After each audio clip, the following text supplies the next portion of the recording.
আমার ছোটো বোন শ্বশুরবাড়ি থেকে এসছে, বলছে যে এই আম বানানি মুচির ভর্তা খাবে। তো আমি ওই জন্য আমাদের নিজেদের কাছ থেকে কয়েকটা মুচি, সাথে একটা পেঁপের খণ্ড, কয়েকটা আম আর একটা টমেটো দিয়ে মজাদার দারুণ একটা রেসিপি শেয়ার করতেছি আপনাদেরকেও খাওয়ানোর জন্য। আপনারা দেখতে থাকেন আমি কীভাবে এই প্রসেসিংটা করছি। আমি সবগুলো আইটেমগুলো স্লাইস করে নিয়ে আলু কাটার। এই যে গাছের তাজা আম দেখছেন, কত সুন্দর আম। এগুলো কালকে আমার ছেলে বায়না করছে, আমগুলো মামানি আমার ভাইয়ের বউ পাড়তে দিচ্ছে। তো ওর থেকে দেখে দেখে আমার ছেলে বায়না করছে, তো আমি ওটা আমটা গাছটা থেকে তাজা পারছি। এই যে মুসি আমাদের নিজেদের গাছে সবগুলো আইটেম নিজে, শুধু এই টমেটো ছাড়া সবগুলো নিজেদের গাছের।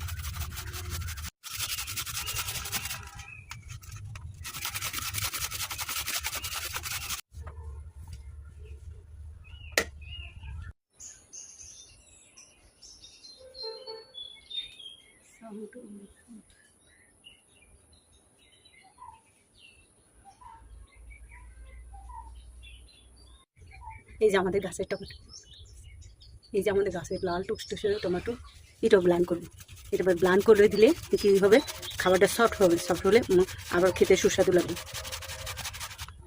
এই দেখেন তেঁতুল সাথে যোগ করব তেঁতুল।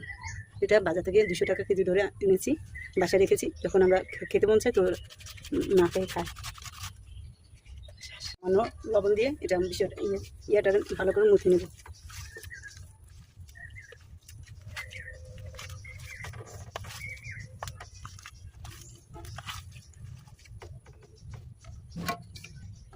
এবার মরিচের কাঠিটা দিলাম, ঝালটা একটু কম দিলাম। আমার ছোটো বোন ও আমার মেয়েটা কম ঝাল খেতে পছন্দ করে।